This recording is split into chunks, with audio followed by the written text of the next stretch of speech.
लोकसभा निवडणुकांची सर्व पक्षांनी जोरदार तयारी सुरू केली आहे. महायुतीमध्ये उमेदवार यादी जाहीर झाली असून काही जागांसाठी अजूनही बैठका सुरू आहेत.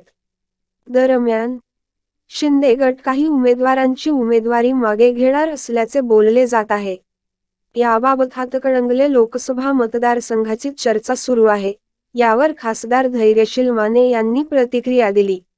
शिरसाट यांनी माध्यमांना दिलेल्या मुलाखतीत कुठेही उमेदवार बदलणार असल्याचे संकेत दिलेले नाहीत. त्यांनी असं सांगितलं आहे की, बदलायचे असेल तर मला अशी कोणतीही कल्पना नाही. पण, बदलण्याचे अधिकार मुख्यमंत्री एकनाथ शिंदेंचे आहेत. हे स्टेटमेंट म्हणजे बदलण्यासाठी कोणत्याही उमेदवाराचे नाव त्यांनी घेतलेलं नाही. पण, चर्चेचं उधाण एखाद्या मतदारसंघाबाबत करणे हे योग्य नाही, असं धैर्यशील माने म्हणाले. शिवसेनेला जर उमेदवार बदलायचा असता तर उमेदवारी जाहीर होण्याआधी बदलला असता. उमेदवारी जाहीर झाल्यानंतर कोणत्याही पद्धतीचा बदल होणार नाही. मी स्वतः एकनाथ शिंदे यांचा कार्यकर्ता म्हणून तुम्हाला आश्वस्त करतो, शिवसैनिक म्हणून प्रत्येक शिवसैनिक कामात गुंतला आहे.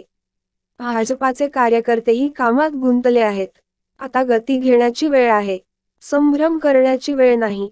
कालची बातमी एप्रिल फूल म्हणून डोक्यातून काढून टाकावी. कार्यकर्ता म्हणून जे काम करायचं आहे, त्या कार्यकर्त्यांनी काम करायचं आहे. कामाला लागण्याचे आदेश पक्षाने दिले आहेत. माझ्या पार्टीने उमेदवारी दिल्यानंतर हा सिग्नल दिला आहे. त्यामुळे आता या शंका काढण्यात काही अर्थ नाही, असंही धैर्यशील माने यांनी सांगितलं.